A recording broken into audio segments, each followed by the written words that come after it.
Welcome to Resourced and Resourceful Leadership, a podcast for people who care about the world and their impact in it. I'm your host, Dr. Christine Pettit. Thank you for listening in today. I think you'll really be glad that you listened in to this interview, this conversation with David McGill-Soriano, who describes himself as just a neighborhood kid, and he describes himself that way with pride and with intention. I had this thought about giving kind of a long introduction to this, but really the conversation speaks for itself. You're going to hear about a little bit about how we met, but really hear from David about the core message of his book, Neighborhood Kid, Don't Just Make It Out, Make It Better. Such a great book. When I saw that he was releasing this in September, I knew I needed to buy it and read it. And then when I read it and launched this podcast, I thought he would be the perfect guest for it. So you are in for a real treat, like I said. And it's a conversation that leaves me feeling inspired and with a lot of hope and a lot of gratitude. So without further ado, we'll jump right in.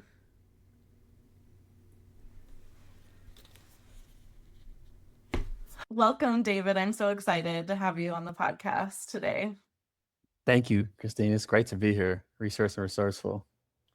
Cool. Yeah, I'm excited. I know we first met, I think 6 or 7 years ago through our work connected to the Best Start initiative in Central Long Beach. And it's been really cool to see how you and your work have grown and evolved over the years.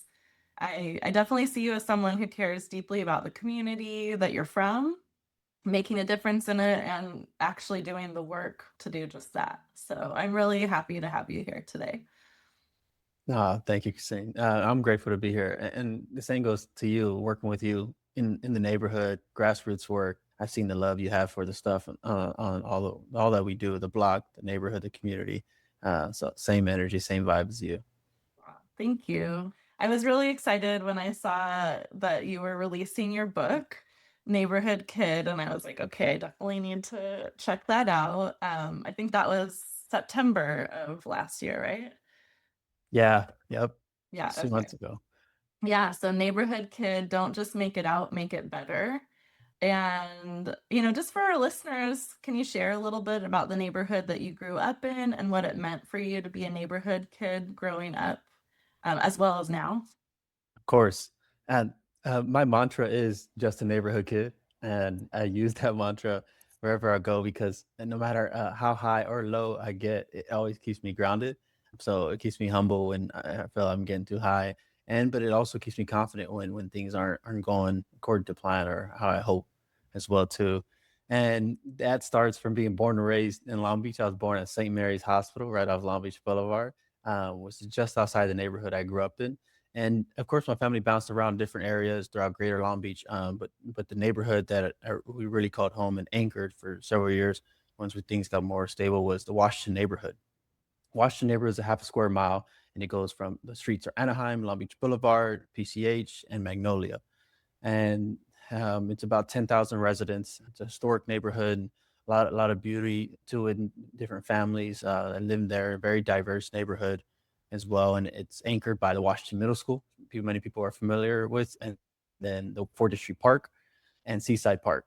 And those are our hubs of the neighborhood. And I grew up off of Cedar 17th, off Pacific and 16th, and it's a neighborhood that hits close to home. And and there's a lot of beauty and resilience to the neighborhood. And with that said, there is a lot of challenges too. It's been regarded as one of the most violent neighborhoods in Long Beach, both by our former police chief, which is something I talk about in the neighborhood, and by different data analytics and reporting from local media as well too. So the challenges are clear and they're apparent. And despite how much I love it, there is a lot of violence that we had to navigate growing up, and that's what built me as a neighborhood kid, and why to this day I always call myself that, even though I'm not a kid anymore. Mhm. Yeah. And when you say just a neighborhood kid, there's so much like wisdom from your experience too, and the experience that you're bringing now. And I really see that come through in your work and the book that you wrote too. Thank you. I appreciate that. And it was funny. There's a lot of components to Just a Neighborhood Kid, and even the subtitle of the book. Don't just make it out, make it better. The Hmm. just gives a lot of meaning to it, and I say just a neighborhood kid. So the neighborhood kids out there, when they see the things that I'm doing, they're like, "Oh, is just a neighborhood kid. I can do that too, and I can do it better." And I would say, "For sure, you can," and I would agree with it. And I didn't want to beat I didn't want to be someone who just beats the odds of the neighborhood. I wanted to be someone who's helping change the odds. So the things that I go on and do, they're not exceptional. It's oh yeah, you came from that neighborhood. A lot of people do that, and just because there's more and more people doing it, and that's the communal aspect of it. Yeah, I love that. It's like inviting people to see themselves in you. You're not an exception, that people can do that too. And it's like an invitation. Yeah, big time. I love that. Well, on the back cover of your book, it says that you wrote this book to make your neighborhood a little bit better. And you break down the process of writing the book at the end of it, which I really appreciate as a writer, someone who wants to write a book. Can you share a little bit about your inspiration and the process for writing the book? Yeah, no, for sure. And I've done several book talks from middle schools, high schools, living rooms, backyards. And a common question I do get asked is like how I wrote the book. Like a young person will come up afterwards. And sometimes I'm asked it during the book talk or the fireside chat, whatever my modality it might be. And I do kind of mess with them a little bit. And I say, okay, I'll tell you the secret of writing a book. And all right, and they're all locked in, looking at me like, oh, he's about to lay it on us. And I'm like, bring it in, bring it in, bring it in. And sometimes they like lean forward. And I was like, all right, y'all can't share this with anyone because if you do, then everybody's gonna be writing a book, and we can't have that. We too many books. There's a lot of books out there already. And they're like, okay, okay, we got you. No worries. Yeah, yeah. And I'm like, all right. The secret to writing a book is, and then they're all intense frustration, just waiting for me to say it. And I just say it. You just write it. That's the secret, right? You just write it. And they're like, oh man, get out of here, man. What you talking about? And I say that because that's just the first step of it all, just putting it on paper or any other modality in through ways of voice memos. And there's so many other tools now too out there with technology that gets better every day. And just capture your story in some way. And that's something that I always just share. Get that down. And then once you get that down, we'll talk about the rest stuff. But I'm not going to talk about all the tactics and stuff until you just we get the story down or know what the story is. And so I put that section in the back of the book because I wish I had it. It goes into the exact details, step by step, tactically. Because lots of times you get strategies that are overarching and big frameworks, but you don't get the minute details of what it took from the hour standpoint. I even put my hours in there, like, oh, it took this many hours. I did this many reviews and all that. It's a legit playbook. And I didn't want to be it's back to that same mess. I just want to be the exceptional neighborhood kid who wrote a book. Like, oh my God. I wanted to be the domino effect of all the neighborhood kids who end up writing a book because I wrote one and I passed the baton, and it's a handshake like, look, you can do this. You can share a message. And so that's why I added to the book. I love that. I definitely see the way that you weave storytelling and the tactical, the practical into this book. And you have a lot of compelling narrative, and it's also, and here's how you do it. And, or like, here's how I did it. I think you allow space for people to learn and refine on their own and bring their own kind of flavor to it. But what I really appreciate about the book is that in addition to your story, you also are sharing, there's a lot of frameworks there. There's a lot of the kind of tactical how-to pieces. Exactly. That's why I always say it's a playbook wrapped in storytelling. Mm. It's a playbook wrapped in storytelling. It's not.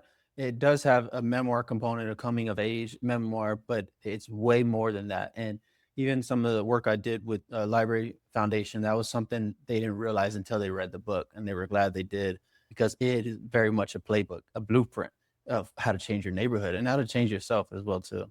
So I noted a few of the frameworks that just stood out to me. There's one related to career and thinking about career. There's a framework related to starting books and buckets, which I'd love for you to talk a little bit about. And also this, like how you personally overcame like in need of a bounce back, I think it was, recovering from actually being run over by a car. What was your, maybe you can walk through some of those pieces and why you highlighted them, but also just I'm curious how you think through and articulate the frameworks as well. I highlighted the frameworks and because I love actual frameworks. I read lots of books, watch a lot of videos, where some of it is just hoorah, like look what I did, and there's a lot of books like that, and there's several memoirs that I've read that are like that. That's great. Now I know how tough your journey was, and you still did something about it. What did I learn besides your greatness? How do I hone my own greatness as well too? If I'm thinking as a neighborhood kid reading it, Mhm. and so I'm like, this is the framework I use. Like it might work for you, and it might not, but this is what led me here. And so I wanted to tie in any successes that I felt I had with the actual blueprint. That's why it's an actual blueprint. For example, one of them, the bounce back framework. I put that in because when you're trying to come back from a tough injury or a tough loss, just putting the steps together of how to get out of it. Sometimes you just need them laid out. And I've had my fair share of losses and step backs and different comebacks, and so I thought I have something robust to share in terms of how to get out from that well that you fell down, how to climb out of it. So all those steps are put in there so they can use it and make it better and curtail it to themselves too. And the framework also with the nonprofit is how I started it. And a lot of people who still ask me how I started a nonprofit, and I put my steps there of how it all came together. And it wasn't really rocket science, but it is a framework that helps. And it's like, okay, he found out where there was a need. He found out there's players already involved, and then he brought the team together. Oh, okay, so I can do this. And, I can put this together, and just to have that. I have a really strong mentor. His name's Amir Whitaker, and he was a civil rights attorney for the ACLU for many years, and he has a nonprofit called Project Knucklehead that's doing some great work. And him starting a nonprofit led to me starting a nonprofit, just being inspired by it and how he did it. And of course, working for nonprofits as well helped too. There's more to that. But he was someone who had like a similar story as me that was able to create it and do something with it. And so I wanted neighborhood kids from my neighborhood and neighborhoods similar like it to know that they can have that major comeback if they choose to, and they can start that idea, that startup that they have if they want to. That's awesome. Can you share a bit about Books and Buckets for our listeners who aren't familiar? Books and Buckets is a phenomenal youth serving nonprofit organizations that encompasses academics, athletics, and advocacy. So local neighborhood kids can change their neighborhood, can transform their neighborhood. The big focus on Books and Buckets was serving young people in a way that was transcending typical service methods. I didn't just want to set something up for a feel good type of entity, or a band-aid focus entity, or a giveaway focus entity, a handout focus entity. I wanted something that was actually going to go to the root of the problem and actually shift some of those conditions that were causing that problem. And so Books and Buckets partners with young people and young leaders from the neighborhood to transform the neighborhood they live in themselves. And they've done it through several ways, from renovating, revitalizing local basketball courts to campaigning for a community center that's in the works, that has secured funding and that will come in the future. And, it takes a long time to build those things, but it will happen. There will be a day that we are at the ribbon cutting, and I'm looking forward to it. All the way to gang violence prevention panels, doing the first ever gang violence prevention panels in one of the most dangerous neighborhoods that people are afraid of doing programming in, at a park where people are very well known of some of the gang violence antics that happen there, but still coming together with young leaders themselves, organizing it and putting everything together, from serving on the panel to being a host and to learning and sharing with their fellow community leaders on the same blocks that they live in, how they can solve some of these issues. And so Books and Buckets brings all that into play, and it continues doing it. It's doing great work as a great team, and Andrew and Gabe and Andy and Travis and some young leaders who are now taking up their own leadership roles within the organization, and it's blossoming and having its own identity. That's so awesome. And as a neighborhood kid, what did basketball mean for you? Why this kind of particular connection? Basketball kept me out of trouble, and I grew up on 4th Street basketball courts. Many people who grew up in very similar neighborhoods can relate. There's only you kind of feel like there's only a couple of routes. It's like, okay, maybe I'm either going to play sports or I'm gonna join a gang or I'm gonna try out in things in entertainment like music. And so my route was basketball. I was like, "No, I'm gonna play basketball," and that kept me off the streets. That kept me away from gangs, and I fell in love with it, and it put me on a whole different path. And the person it built from the self-discipline I learned, the passion, the camaraderie, the family that I built, it has one of the most impactful ramifications on my life than anything has ever had. And even though I don't play as much as I used to, it still continues to shape myself and who I am and my character. So when I finished my career, in a sense, when I was in college and I wasn't playing anymore, I finished out. I just played in high school and pursued it in college, but didn't work out. I was good, but I wasn't great, but I still love the game. And if you can do something within what you love, it's just going to be so much real and so much better. And I knew the game really well too. And so if I'm going to provide a service or a program, I'm going to do it with something I know, so that I can share that wisdom from it. And so it just made complete sense to tie the organization with sports-based youth development, with basketball, bringing them in. That's what's way different about Books and Buckets too, because it's an advocacy organization that mobilizes for funding if it needs to be, and depending on which lever it's going after. And it's different because the young people who are advocating in Books and Buckets, they weren't interested in advocacy. They didn't come in saying they want to advocate for the neighbor. They want to do that. They came in to come hoop, to come play basketball. And we had that for them. And they're ready to play and stuff. And like bring them in through basketball, but then add in this extra spice of transforming their neighborhood. And next thing you know, they became youth advocates as a result.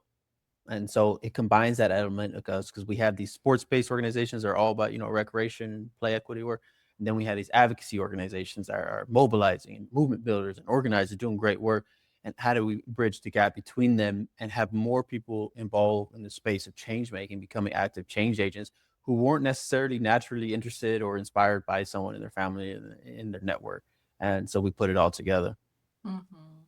I love that. And youth organizing is so powerful. I know I've said it on previous episodes and probably in conversations with you, but I really feel like once you learn how decisions are made, the value of your voice, and how to actually impact change, you don't unlearn that. And so, starting with young people and really encouraging that advocacy and showing how they can have an impact, it's just so powerful.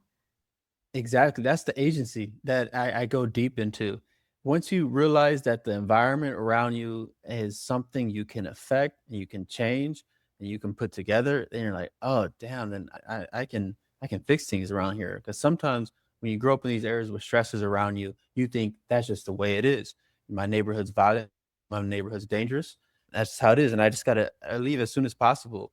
And once you realize that some of those stressors and violence are things that you can have impact on of shifting, then you're like, oh, okay, I can do something on this. And when the agency and you realize you can do something on it, it also has responsibility. Since you can, you're responsible to do as well too. And I never say that that means you need to stay in that neighborhood and receive that violence and and keep doing that. No, you can leave the neighborhood. You can still go. And some of these issues are going to take time to really solve. Of course, we want to speed it up as much as possible, but you can leave them there, but you never forget about it. And that those still issues, you're a part of them in some way to bring some real solutions to them. Mhm. Yeah, one thing I appreciated in the book too is you break down the water of systems change framework, which is commonly floated and used in like nonprofit and movement-based spaces, but it's probably not something that your average neighborhood kid comes across, right? So I'm curious why, well, for you, I'm wondering how did you first get that kind of taste or understanding of, oh, I can make a change, and then wanting to connect with systems change and really embed that in your approach? I think I first learned that I can make a change probably from my mom, seeing her advocate and show up to city council meetings and stuff. And I would go with her. And I hated going, and it was boring. I didn't want to be there. But I saw the energy she brought to things and the mobilization that she had, and the fire in her, and some of the campaigns she helped and helped win. That's when I saw it. I saw it like subconsciously in a sense. I didn't realize I was absorbing that until I got a little older. I'm like, oh, okay, okay. And that ended up leading to me getting involved in electoral organizing. I volunteered for a campaign. I just needed something to do, really. But I remember mom did some of that stuff. So I was like, oh, let me try some of that as well, too. And it just kind of happened falling on my lap, a presentation that came to college, my college classroom. And I loved it. I fell in love with it. And one thing I do really like about electoral organization and political campaigning is it's a it's a lot more clear in terms of win or loss. Some of the neighborhood stuff isn't very clear if you're winning or not, and because it's so long too. I like the short term sprints of the political campaigning. You realize if you won or not, and that's when I saw like, oh man, we can really affect like who's in power. We can be a part of that, and yeah, we're one domino of it, but we can engage a lot of people around us and influence others and inspire others to be a part of it too. And so that's when I first really got that agency of it. I started seeing things. Oh man, they can change, and I kept going on that route, and then end up working with ACLU, which is just a great like platform for me to figure all these things that are being changed and in school and learning that, and then working in it as well too. And in electoral organizing, and actually became an employee working for it and help win the campaign. And then I worked for the nonprofit partnership, who does some phenomenal work throughout Greater Long Beach. And that's when I first learned about the actual dogma behind it all. I was just fired up and trying to do things. And I was like, okay, no, there's some science to this. And the science, in a sense, that I got from it was the water systems change. My supervisor at the time, Christina, who's still there at TMP, at the nonprofit partnership, doing phenomenal work. She had needed us to report the water system change. And, I was told to read it. I read it and I fell in love with it because I finally had something, a framework. I had finally had a framework, and I'm putting in frameworks in my book. So I love the frameworks. It just takes the informalness of it all, and it says like, okay, here, this is what people are doing, and it's working in some places. And so I bought into it, and I was like, oh yeah, no, this makes sense, and it's digestible too. There's a lot of stuff that I don't feel are too digestible. I know the people who put out the water system change report recently put out implementation of system change report. I don't think it was that good. The implementation framework they put in was very confusing, not simple, but that original report was. And I continue to use it in my own way too, and making it better. In the book, I give a neighborhood style of it too, if I had to communicate it. And all the programming books and buckets is based around that. And all of our team members are all of them are experts in systems change. Absolutely. Oh, that's awesome. It's cool to hear how you went from just learning by doing to then, oh, this actually makes sense to me as a framework that I can introduce to folks, but with the neighborhood spin or the specific spin of the work that you're doing and the people that you're working with. Yeah, big time. That's cool. So some other things you shared, I was really struck. I That was a bad choice of words, given what I'm gonna ask you, but I did not know everything you had been through with being hit by a car, and your story was so compelling, just going from this place of deep injury and to recovery and moving through that. Can you share a little bit about that? Of course. And one thing I do acknowledge when I share the story is that I know there's a lot of worse things that people have gone through, have been through than that. And me sharing that story is not to belittle the worst things, traumatic things, much more traumatic things people have gone through. It's just to put some light on something I had to deal with. Um, and it wasn't in the best circumstance. It wasn't in the best place to be. And it gives some art to the story too. It's almost like the arc of the hero's journey, which we see lots of times in our movies and stuff. And like things are going great and everything's rolling, and then that character in that story falls off and loses everything, and then has to put it all back together again. I love those stories too. Not just the story of someone who was able to put everything together, someone who was able to put some things together, but then loses it all in a sense, and it falls apart at least a portion of it, and then is able to put it right back. And so that's why I shared my story of I was ran over by a car off Pacific and 16th right when I grew up too. I think that's why it was meaningful. It was a neighborhood story. If it wasn't in the neighborhood, it probably would have been a different thing. I don't know if I would have shared it, but it was related to what was going on in the neighborhood. That's why it's in the book. And yeah, I ran over at night, and this is only 3 years ago now, which is crazy. In 2023, and it was on February 13th, the night, and it completely changed my life for a couple years trajectory, and laid up in the hospital getting IV'd fentanyl, just to stand the pain, and being told that your leg might be amputated, and out of nowhere, and being drugged up, not being able to make a clear decision either if I wanted to, what route I wanted to go and how. And so that whole journey for the next months was be basically putting my body back together. And I had 4 surgeries, and my ear had coming off, and they had put that back on with the plastic surgeon, and a couple other things. And I had this like cage on my leg, and it was a difficult time. And then my mom and sister were taking care of me as this 25-year-old young man who should be starting taking care of his family. And just laid up on a couch for a while. And it really took me out of the hustle and bustle I was in. It really, because it forced me to stop and reflect, and because I had nothing to do, or I couldn't do nothing. I couldn't do anything. Uh, and so I went down that route, and those things, there's a time to wallow in them, and to absorb the emotion from them for sure, and allow your emotions to flow as they go. Motion is as energy in motion, and allow that to happen, have space for that, and to not fall into spirals of misery as well too. And that was the example that I gave, that I was climbing this hill, and I felt like I was at a good height, and then I fell off, and I was on this well, this hole, and I could have just hung out in the hole or decided to keep climbing right back out of it. And that's exactly what I did. And after a couple of years, I was able to get my body back together, and several surgeries to get things going. And it was a story of resilience, which the Washington neighborhood is plentiful in, and the families, and how resilient they have to be. And the traffic fatalities and injuries in that neighborhood are more violent than the gun and gang violence in the neighborhood as well too.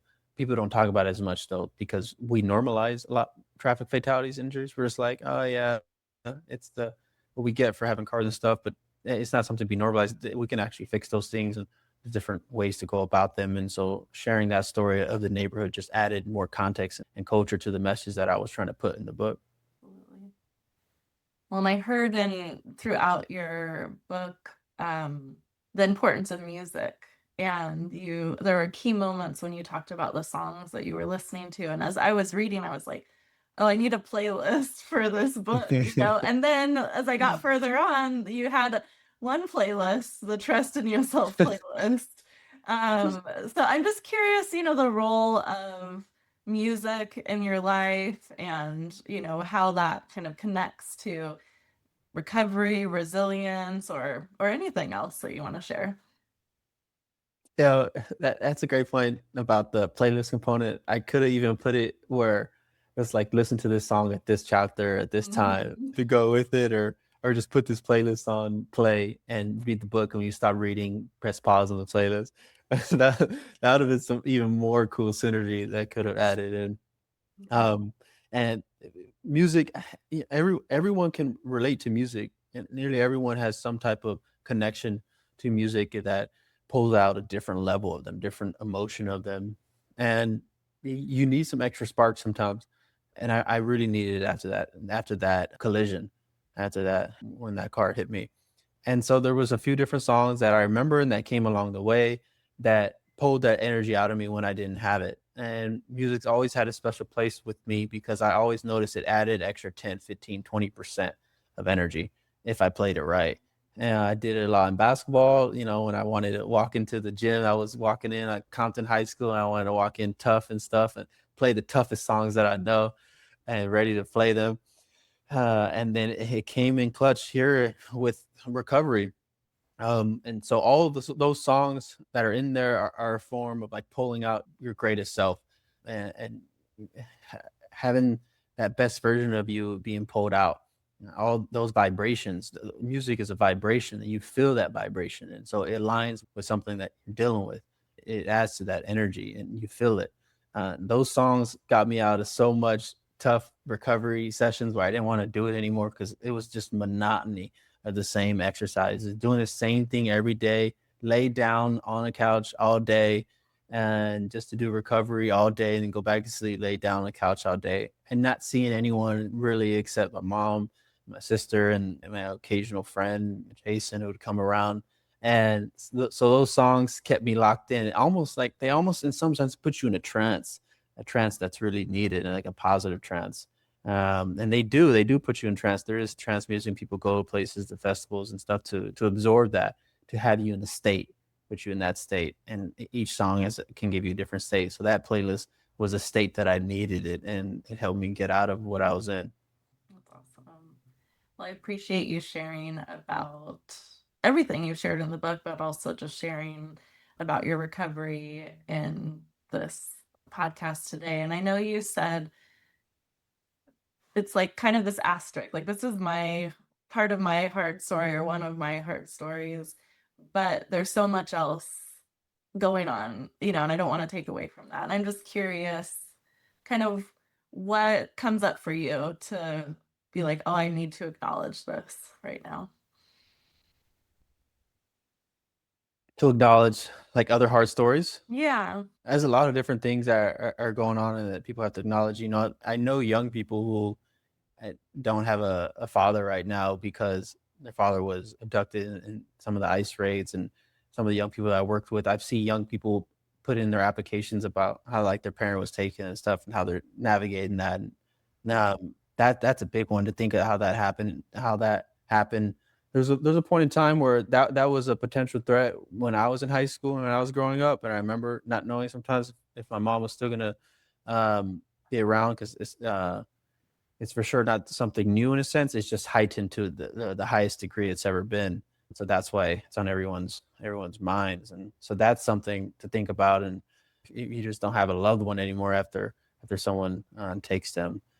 That's a whole nother level of losing and anger in your family. So that's one thing that I acknowledge, and it's going on. And another thing I do acknowledge is I was on, I was disabled for an extended period or for extended period of time. I went on disability, so I had a disability, and luckily it was shorter term. But there's many people who have lifelong disabilities in that sense that prevent them from being able to walk or being able to play a sport a certain way. And doing that, I learned a lot about disability from being disabled for a short period of time. I'm like, damn, this is way different way to see the world. And and especially having family members who have to caretake for me for a period of time as well too. And so that reminded me of that, and having nurses and therapists come to my home so I can live. That's something I got to acknowledge because I know many like beautiful souls and humans who had disabilities they have to deal with that add on to the plate that life already has enough for us to chew on, and so they have these additional things. So those one things I acknowledge and I'm mindful of, and when I move about the world. Yeah, understanding the framework that I kind of understand is that we all carry penalty and privilege, and it's different for each of us. And there are people who are, facing death of family members, abduction of family members through ICE, through incarceration, violence, whether it's through the state or in the neighborhood. And those are connected as well. But also, I read in your story, like that resilience and like, yeah, just that you can see kind of your heart throughout the story too, and the things that you care about and how what you've experienced has shaped you. Yeah, no doubt. That's the storytelling in me. That's one thing I always try to tell young people: just be a storyteller. Even the things they're dealing with right now that we're seeing in community is find a way for it to be another drop in your bucket that adds to your story of coming out in the end and figuring things out and being able to push through. And there's that great saying that goes, "The larger the dragon, the greater the tail," Mm. and it's so real. Those toughest stories we hear, and that someone was able to push through, we do lock in. Like, wow, they did that. Wow, they really were able to figure that out despite everything stacked up against them. So keep adding to that story and keep writing it, and then keep telling it. Mhm. Absolutely. What are some of the things right now that are encouraging to you?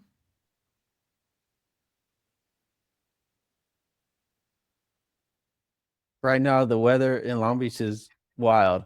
You just find all the issues that we're seeing and dealing with. Long Beach is having amazing weather. Southern California overall is having amazing weather, and we're so blessed to have this. It feels like summer in the day, at least. You can go to the beach and get some sun and sunlight. Man, sunlight is so good for you, and it really recharges your solar panels in a sense. I love it. It's so good for you. It's underrated how good sun exposure is. I think that the weather has been encouraging me a lot. It's like, wow, I live in a beautiful place and I get to see all them. This is awesome. I'm loving it. Another side is seeing going to these book talks and fireside chats and seeing a young person lock in on the story. Like you see some of these young people. I remember we did some at Cabrillo High School in the library. We did 90 students back to back, 3, 4 sessions, um, and in the library. And they're high school kids, so there's a time how high school kids can be. So it's like, they probably don't even want to hear this. Like sometimes they probably just being forced to. So you think about that, like, we'll see if they're gonna be rowdy and stuff, see how it goes. No, they were locked in the whole time. They were just feeling the energy that we had. Me and Teresa Gomez, who wrote the forward of the book, Yeah.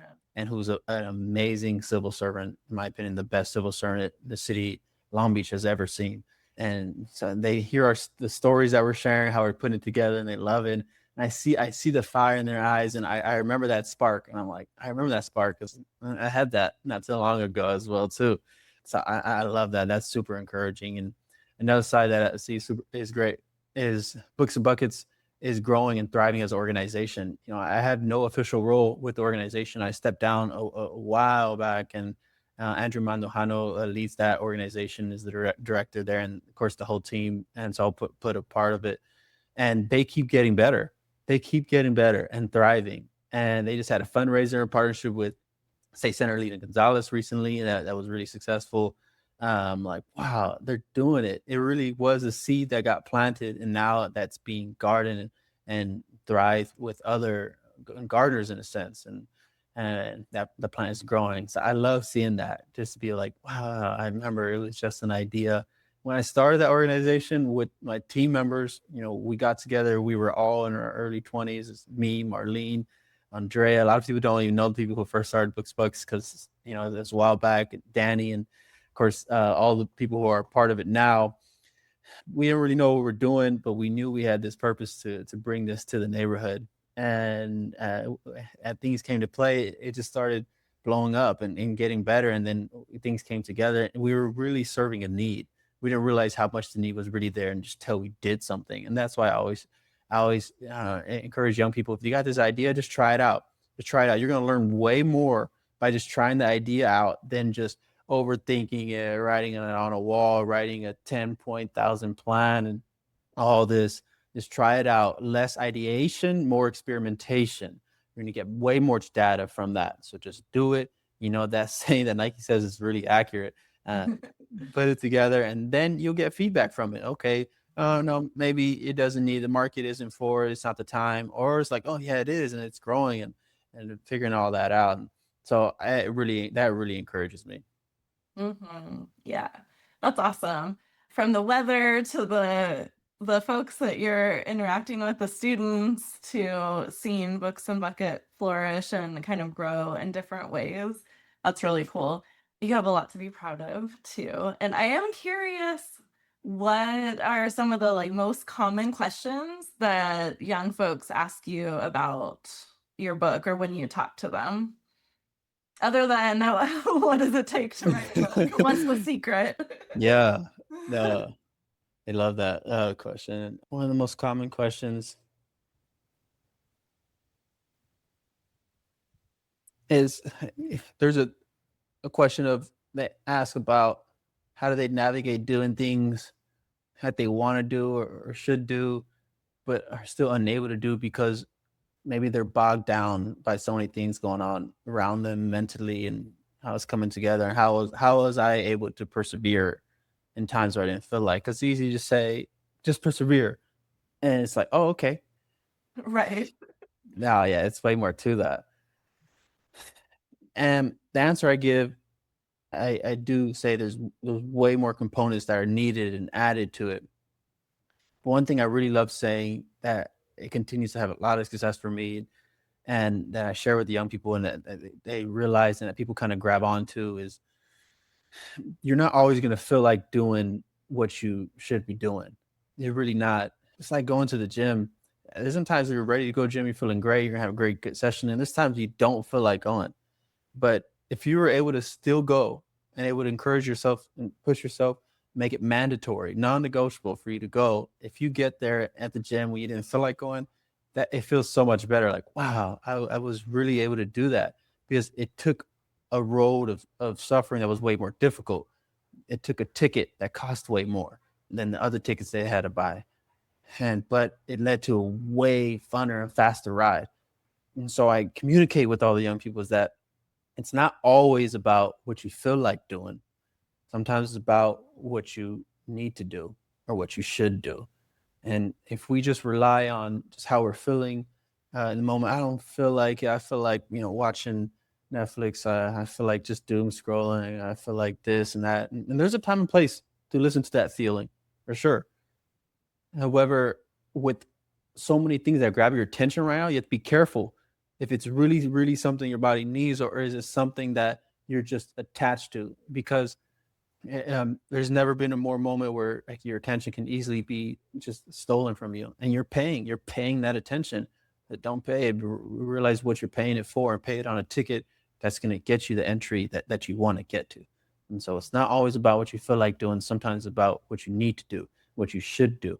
And so you be mindful of those feelings. But if you're able to push through in times you're like, I do feel like this way, but I know that what I really, really want, not what I want maybe immediately right now, but what I really, really want in the long term is this. So I should and then need to do this. And if you're able to get to that stage, make these non-negotiable and sign that agreement and contract with yourself, whatever objective that you have, goal you put forward, you're gonna get there. It might be baby steps, it might be slow, might not be as fast as you thought, and it might not be as fun as you thought, it might be harder than you thought, it might be a lot more suffering than you thought. But if you can stick to it, you'll get there. Yeah, I love that. Some of the things you've touched on connect with things that I implement in my own life and then work with my coaching clients around too. Is one, it's just kind of like a phrase I learned from the author and artist Sark, Susan Ariel Rainbow Kennedy. But she Mm. says action before inspiration. Sometimes we wait to get inspired, but it's actually the act of doing that builds momentum and creates inspiration. And and also a lot of her approach is breaking things down into really small steps. Do something for 5 seconds to 5 minutes to get moving. Just take that next little step. And earlier when you were talking about books and buckets too, and just starting there, it's like it's not about perfection. It's about, you can stay here ideating all day, right?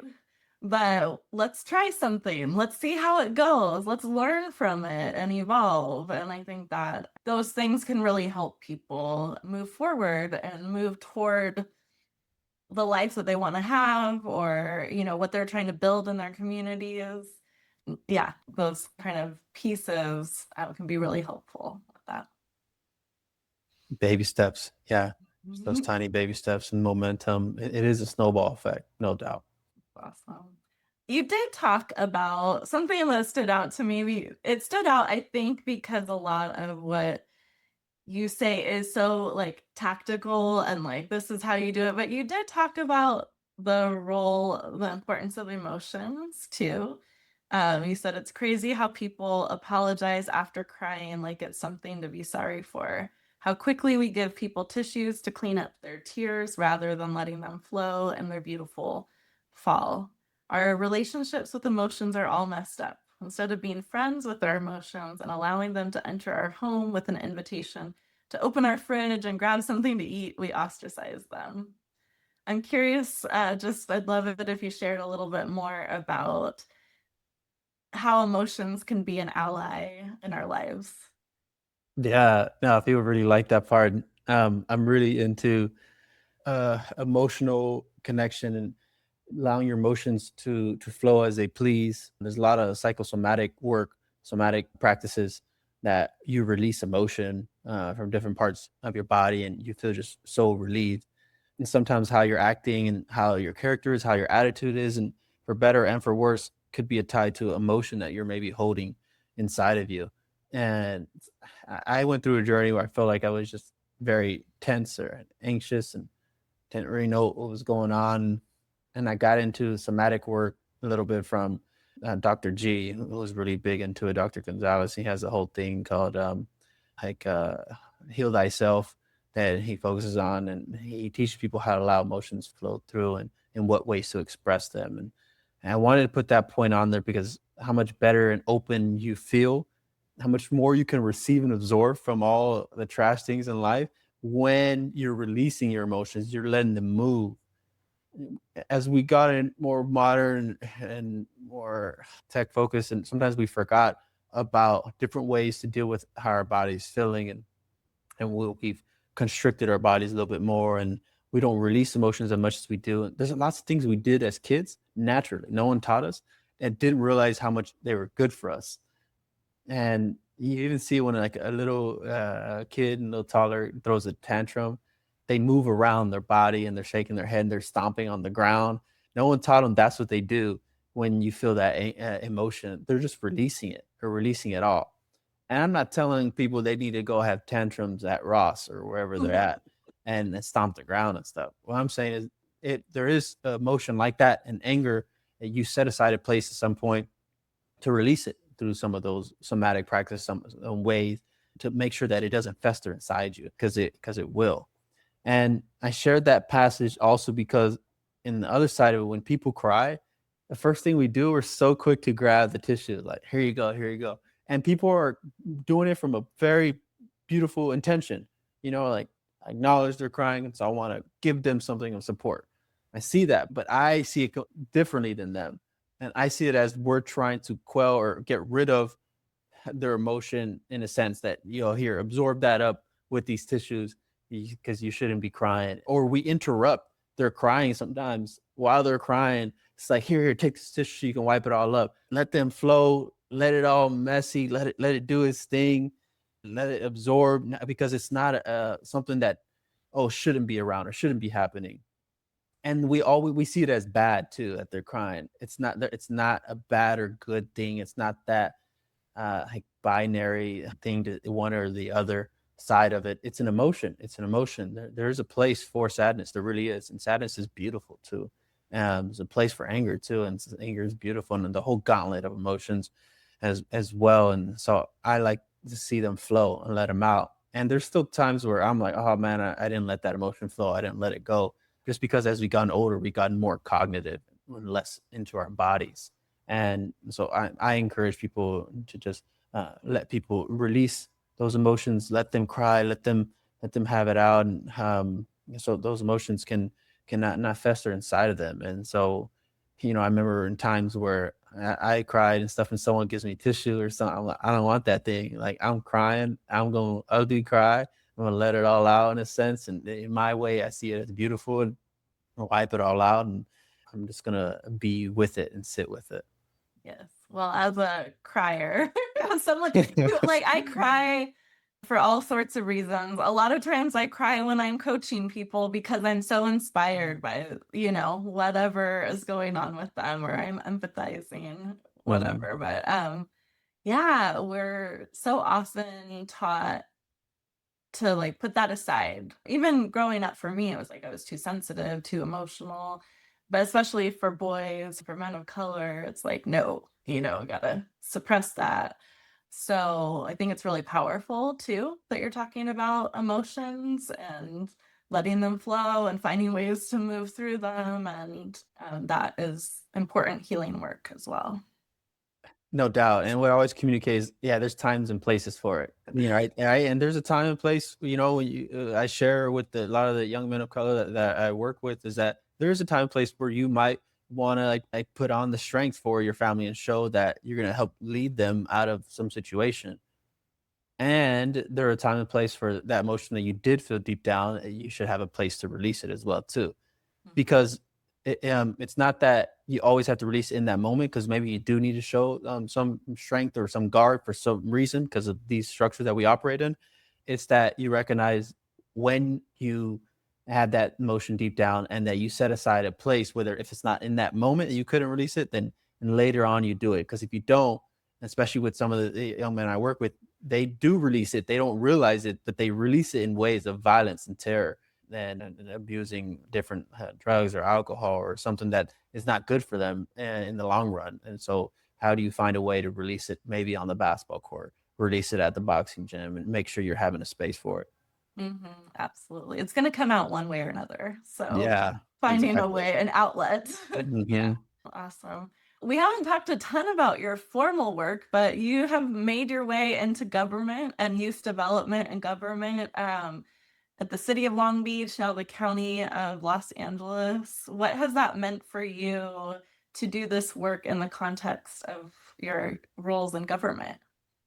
Yeah, and I didn't realize I was gonna become, this government bureaucrat in a sense of just doing youth development in government.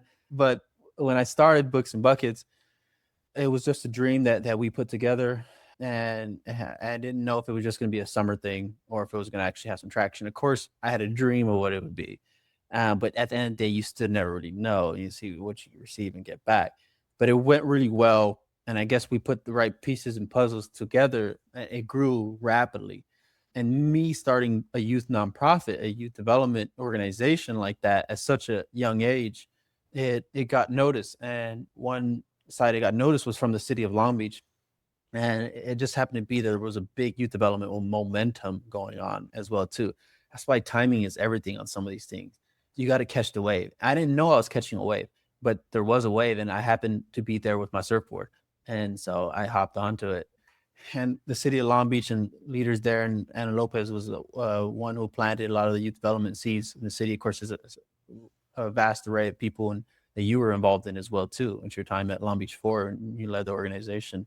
That they saw what I was able to do at a young age, what I was able to build from scratch, and so they asked me to help launch and build from scratch a government youth development office. So youth development office on the government side and just the nonprofit side. And it was a great opportunity, and I had a chance to impact all the youth development nonprofits, not just the one I started. And so I took it, and it's what led to me stepping down from Books and Buckets, both for it becoming sustainable without the identity of the founder, because there's a lot of organizations that only move with the founder. But and there was something else I was stepping into that needed my full attention as well too.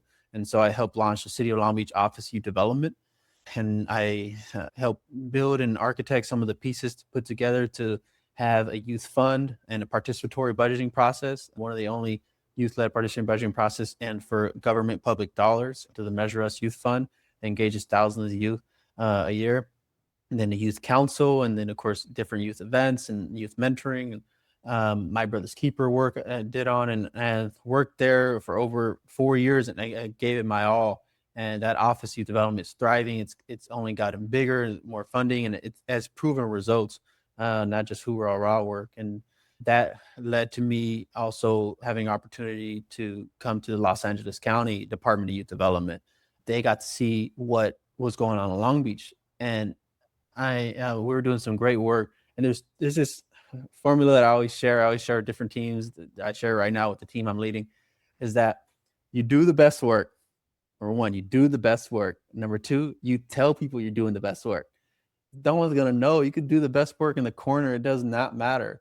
It's like no one knows. So you do have to, in a sense, market it in that realm. And I was doing that for the city of Long Beach. I was trying to do the best work of youth development for the city, for the government entity running the local city. And I was out here telling people that Long Beach was the best youth development city in every regional or statewide convening I was in too. And so I was campaigning for that that position of office, that Long Beach is the best youth development city. And it got attention, it got waves, and Long Beach is recognized. And it wasn't, of course, just because of me. There's so many other people involved, like Anna and Eli and Leanne, KGA, and all the others were a part of it. But the Los Angeles County got to see some of the results and the progress, that ecosystem that we're creating. And so the opportunity came, and where I was offered a role with Los Angeles County, and now I'm helping support the youth development networks that the county leads. So it's creating networks throughout the entire county in all the service planning areas and all the spas. We're talking from Antelope Valley, San Gabriel Valley, San Fernando Valley, Metro LA, West LA, South LA, East LA, and the Harbor, South Bay areas, the entire county. 3 million children and youth for a county of population around 10 million. And building a youth development ecosystem where there's a cohesive synergy of what's been going on for the services for young people, both with the youth involved, the providers involved, and the funders involved, and putting all these things together and put into place. And I'm still new to Los Angeles County, and I'm only a few weeks in.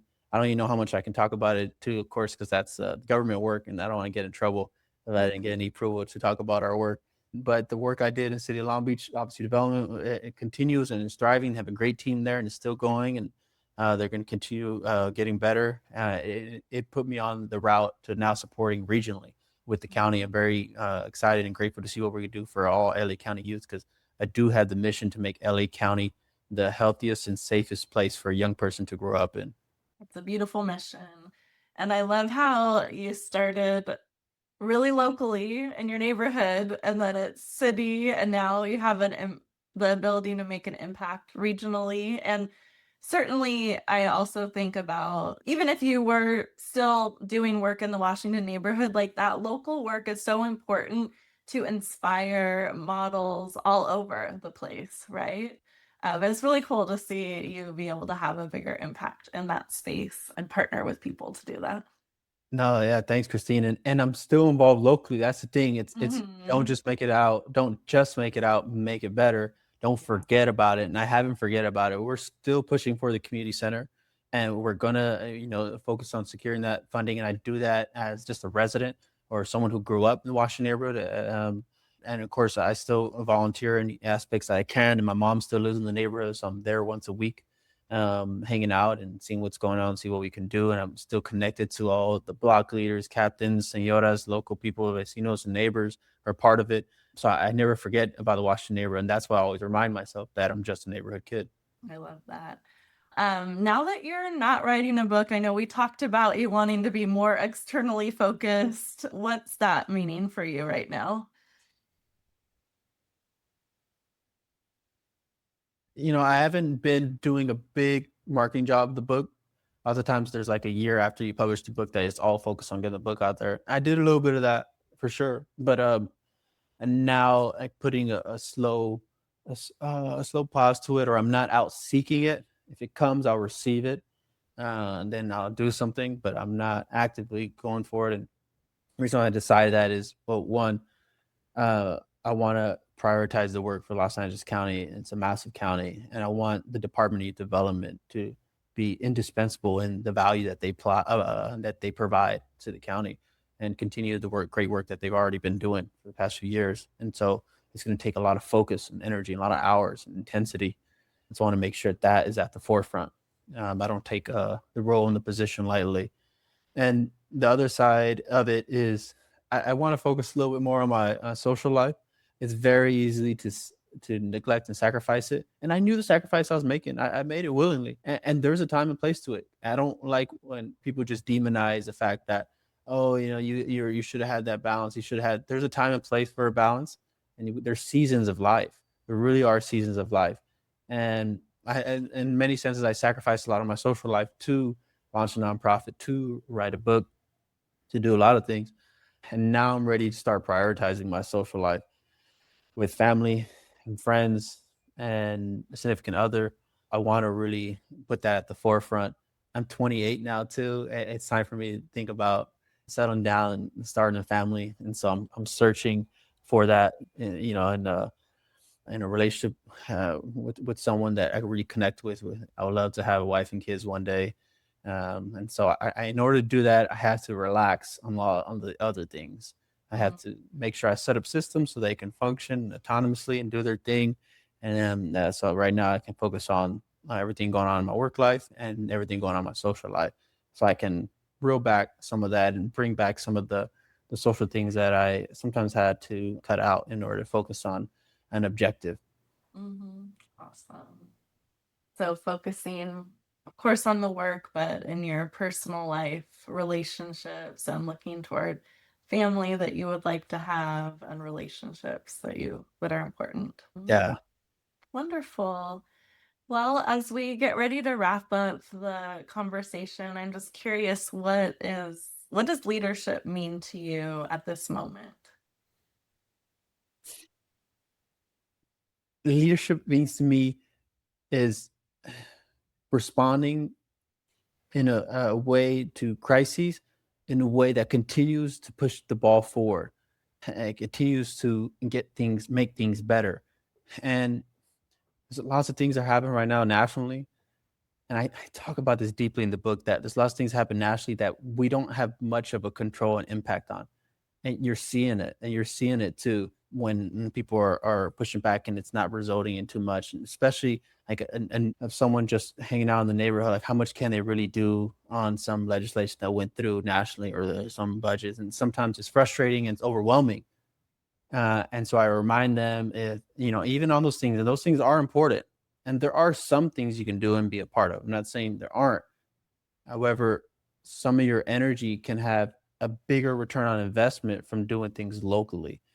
And so what I say is, what it means to be a leader right now is showing and proving an impact on things you can really shift and really move, that are happening around you locally, that you can see, feel, and touch, and that you ensure that the energy you're investing is actually leading to tangible results. That's what I really want to focus on in this work, is that lots of times I feel like we just do it and we're just on this treadmill and on like this industrial complex of, I think, like social issues, in a sense, that we're doing so much work, and what is it leading to? When are we going to actually start seeing results and trends being reversed and issues being solved? I would love to see issues being solved. There's a lot of people in this work right now who they just see it like, oh, this will always be around. This is always how it is. This always happened. I do not like that energy at all. I love the naivete that young people have, and they're like, yeah, we're going to solve this. We're going to dream this, because we're never going to solve some of these issues with the idea and the belief that we can't solve it.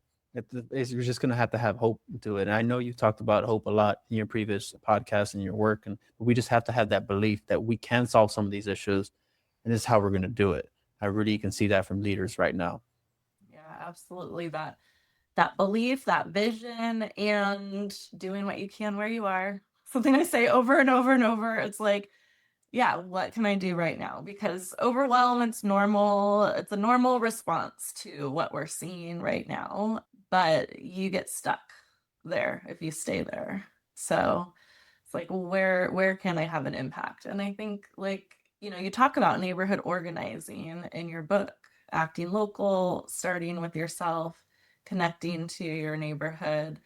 And we're seeing like how important it is for people to be active in their neighborhoods, to stand up for their neighbors, and like that is just one like really important piece of this. And it's something that we can all do, is just getting to know what's going on around us, who's around us, and considering them our neighbors, looking out for them. Yeah. It gives you that feeling that you're making progress. You Mhm. need that. If you don't feel like you're ever making progress and you're like, I don't want to do this anymore. Like, who cares? Like, what is it going to lead to? It's not going to do anything. So I'm just going to go, watch this show or stream this movie. Yeah. Um, if you see the progress, it's like with the young people who play at 4th Street basketball courts. They wanted to remodel those courts for many years. And we came together and said, we're going to do it. And then it just happened. And then it was done. And those young people helped paint the courts, actually a community mural on the courts, because the community helped put it together, and then new rims and backboards and all that. It's now one of the nicest courts in the city. in one of the toughest neighborhoods in the city. And then they're there, they're like, oh, damn, we really just did that. Oh, it's done. And they remember putting the paint on the ground, and they remember writing the lines and setting things up. And they're like, wow, these are my courts. And they protect them, and they don't let people abuse them and disrespect them and neglect them. And they felt the progress. They're like, oh, wow, hold on. I can do some things that actually result into something. Mhm. Yeah. Yeah, you definitely need that. I'm going back to what you said earlier about like why you like electoral campaigns. It's like, did we win? Did we lose? It's very easy. Is there a Yeah. nice court here? Did we win this thing? You know, and like there are those tangible things that you can win that are easier to impact in your neighborhoods. You know, my partner is an engineer, and so he knows when his work is done. He asked me earlier on when we were dating, how do you know? It's like a lot of things you don't, because even if you win a policy, you got to implement it. You got to make sure it's working. You know, all of that. So, yeah, it's important to have those wins as you're working for those systems change too and broader change. Absolutely. Yeah. I guess we have to find ways to create those milestones, even if we're creating them just ourselves, to see if it's heading down the right direction. I love movie sets. I love how they come together really for really fast for a short period of time to create a movie over a course of a year or two. And that team is just for that movie. That's for that movie. And after the movie ends, it disbands. They have box office and there's direct results. Boom.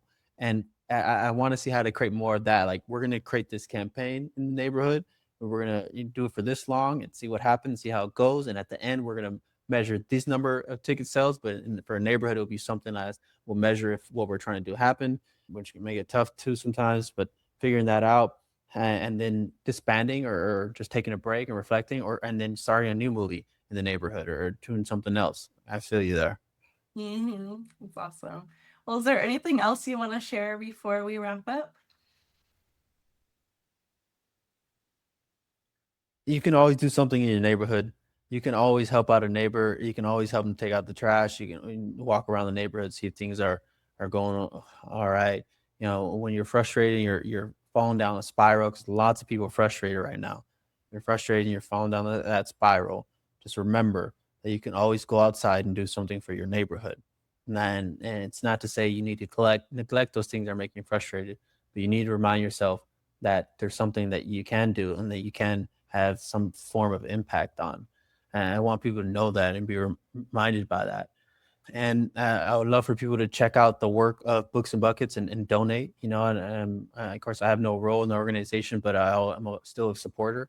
I still love to see people support the organization in terms of donating or volunteering or showing up and just seeing what they do. They have a great Instagram page, Books and Buckets, that you can check out. That team does some great posts. Andy is the one who leads all that. And I'll say someone to check out that and check out Neighborhood Kid Book. You can rent it for free. LA County Library online through a couple different links and sites. You can find it for free, the online version and stuff too, and different places. And the book is a lot better than you think. And I say I say that because there's lots of books that go out there. And you're like, oh, just another cat who wrote a book and put it out talking about this work and all that, and just showing off the work that they did. And there's way more to it, and it really is a playbook wrapped in storytelling. And there will be something tangible of value I think people will get out of it. And so that's what I would share with people. 100%. I think it's awesome, and I read it.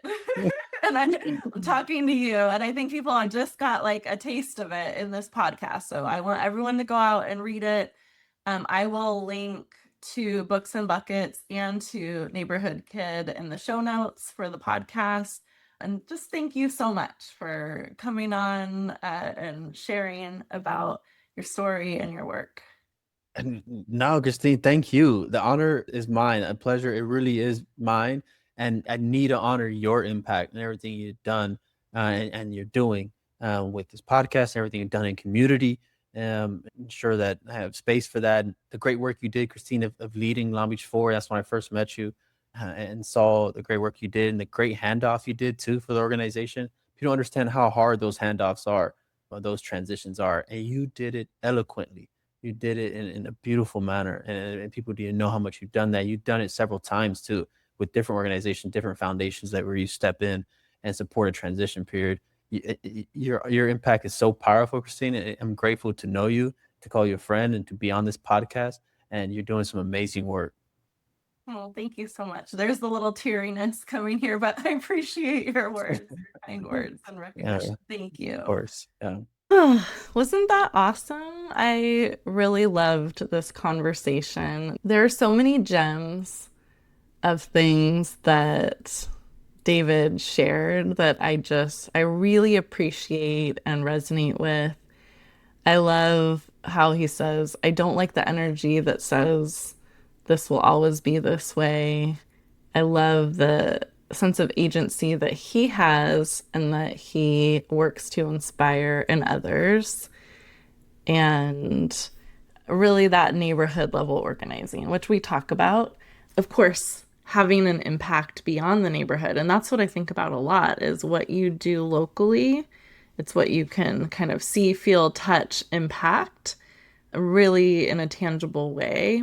And that has ripple effects and can inspire change in a lot of places. But making that difference where you are really resonates with me. And so did a lot of the things that we talked about. So again, I'm really grateful for the conversation. I'm curious for you, those of you who are listening, what stood out to you, what resonated with you. I do want to really encourage you to go check out his book, to check out Books and Buckets as well, and also an invitation to connect on Instagram. So all of that information, how to get a hold of the book, how to get in touch with David, and how to support Books and Buckets, all of that is in the show notes here. You know, one of the things that David and I had lunch a while before we recorded this podcast, and I had asked him kind of what's next, and he shared with me about focusing on his social life and focusing on dating. You heard him say, I'm 28, I want to start a family, I want to have kids. So I knew that going into the interview, and I was like really balancing, should I be like the hype woman and or like the wing woman and whatnot. But I'll just say it here, if beyond the inspiration, you were like, ooh, that's someone I could really connect with. David's out there. He's looking for love. Yeah. But it was really great to be in conversation with David. He's someone that I admire a lot, and I just appreciate the messages that he is bringing and not just talking about, but doing in his community and beyond. As always, thank you so much for listening to the show today. To support the Resourced and Resourceful Leadership podcast, please follow or subscribe to the show, leave a 5-star review, and share the show with a few people who you think would appreciate it. You can also take a screenshot and share it on social media if you feel so inclined. That's a great way to let people know about the show. And on my social media, there's things that you'll be able to share as well. Of course, I will drop the link to SpeakPipe so you can share a voice recording with me there if you would like. And as always, I'm just sending you a lot of love and appreciation. So take good care.